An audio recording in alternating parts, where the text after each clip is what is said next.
Welcome to the corner. It's already been 6 months since I bought the Samsung Galaxy S24 Ultra. During this time, I have tested all of its new features, its performance in different apps, and I've taken a ton of photos and videos to check out the camera quality. Today, I want to share my experience after all this time. As always, I want to start by talking a little bit about the exterior design. As you can see, it follows the same design language we saw in previous years with the S23 and S22 Ultra. The main difference this year is that the screen is completely flat, meaning it doesn't have the curved edges we could see in previous models. To be honest, I really like this change. The new screen has a larger usable area, especially when using the S Pen, and I no longer have accidental touches with the palm of my hand. That said, after 6 months, I still haven't gotten used to the larger size of the S24 Ultra. It is very difficult to hold it with one hand, and the sharp edges dig into my palm and make it a little bit uncomfortable. Samsung, if you're watching this, please make a compact version of the S24 Ultra. Something roughly the same size as the regular S24, but with all the high-end features.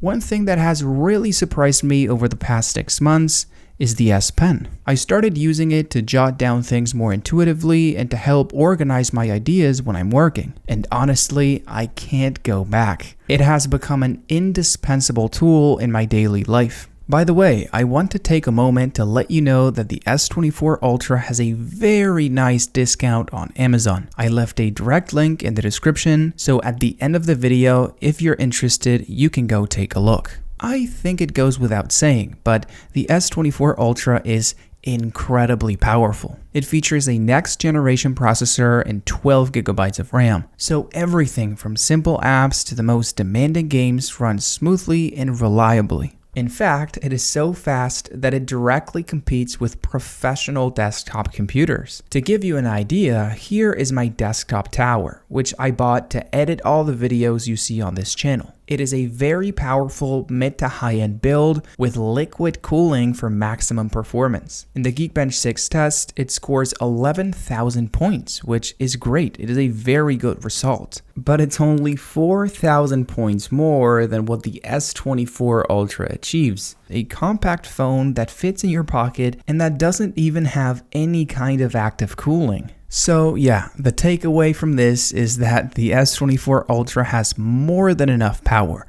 way more than enough. The only issue that I've encountered is that when I'm doing something demanding, like playing a 3D game for a while, the phone gets pretty hot, sometimes reaching up to 45 degrees Celsius. As of now, in July 2024, the S24 Ultra is running Android 14 and One UI 6.1, which are the OS and Samsung's customization layer for it, respectively. However, Samsung has promised 7 years of free updates, so if you buy it later, it will likely come with the latest version available at that time. After 6 months, I haven't experienced any system failures or app crashes, and navigation through the system feels very smooth and stable. In recent years, Samsung has put a lot of effort into optimizing their devices, and it really shows. One of the areas I was most concerned with was the battery life. It's a very large phone with a very big battery, so of course, I also had very high expectations. I wanted it to be perfect, and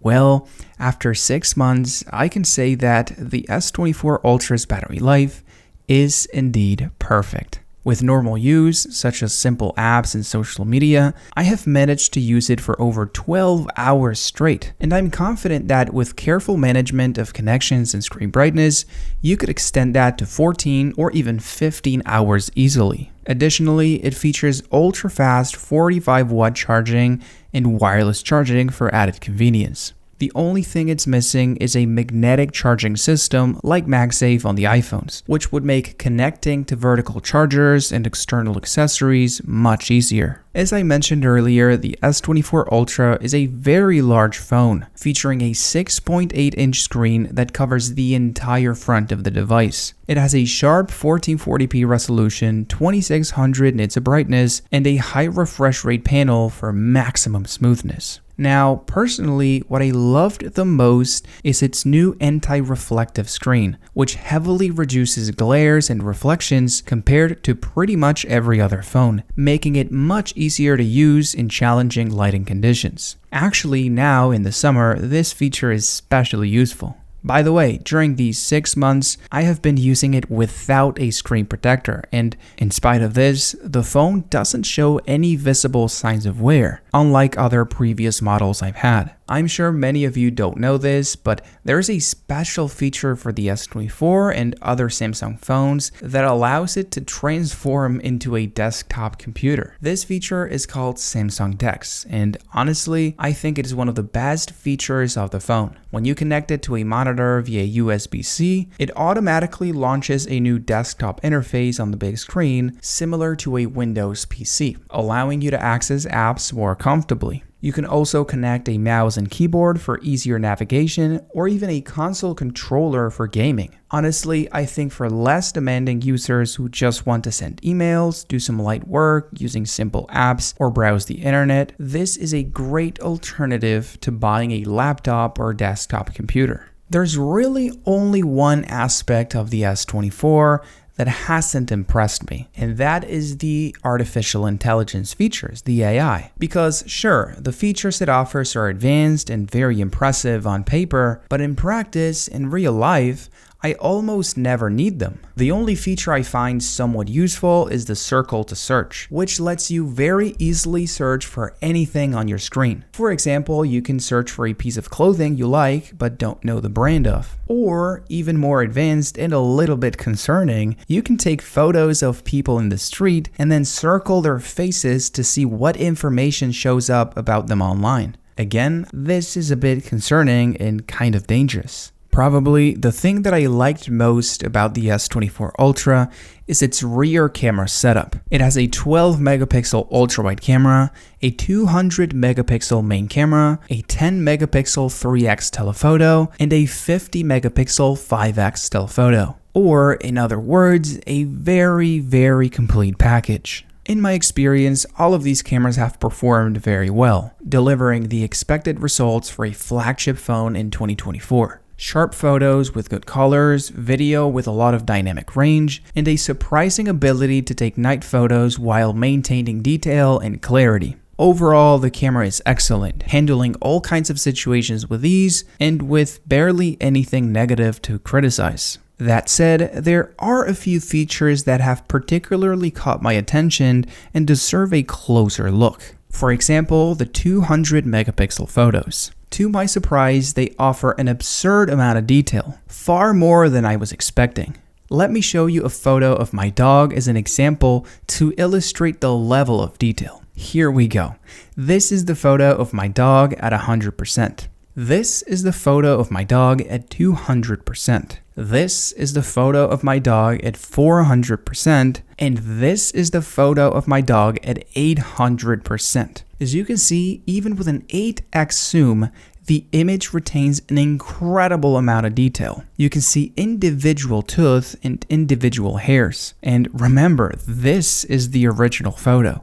Honestly, I didn't expect the difference between a regular photo and a high-resolution photo to be so noticeable. On another note, the S24 Ultra can also record video in 4K up to 120 FPS, a feature that until very recently was exclusive to professional cameras. This allows us to capture high-quality video in slow motion, achieving super professional results that don't seem like they were shot on a mobile phone. And while it is not a new feature, I have to mention the professional photo and video mode included for free in the camera app for more demanding users. As many of you know, I use an iPhone as my personal phone, so I'm used to having all the settings in automatic mode as the only option. I can't control the ISO, the shutter speed, or the white balance. The phone does everything automatically. In fact, I had to buy an external app just to manually change the parameters. Having a pro mode, especially for video on the S24 Ultra, has been amazing, and it's really hard to go back to not having it. That said, the 8K video was a bit of a letdown. Even though it is technically higher resolution and it has a bit more detail, I barely noticed any difference compared to normal 4K. So you are essentially capturing video that takes up a lot more space and it's much harder to edit for a very slight increase in sharpness. I don't really think it's worth it. I imagine a lot of you watching this video are wondering if the S24 Ultra is worth buying. You've been waiting for a while and want an opinion based on real life use. Well, in my experience, after 6 months, I would say that yes, it is definitely worth it. It is an expensive phone, but it justifies every dollar spent. It is a true flagship with some really impressive features and very few downsides. In fact, as I mentioned at the beginning, my only issue was its size. I'd prefer it to be a bit smaller, closer to the size of the regular S24, but other than that, it has been perfect. As I said earlier, I have included a link in the description to buy it on Amazon with the best price. Now that the video is over, I recommend you go take a look.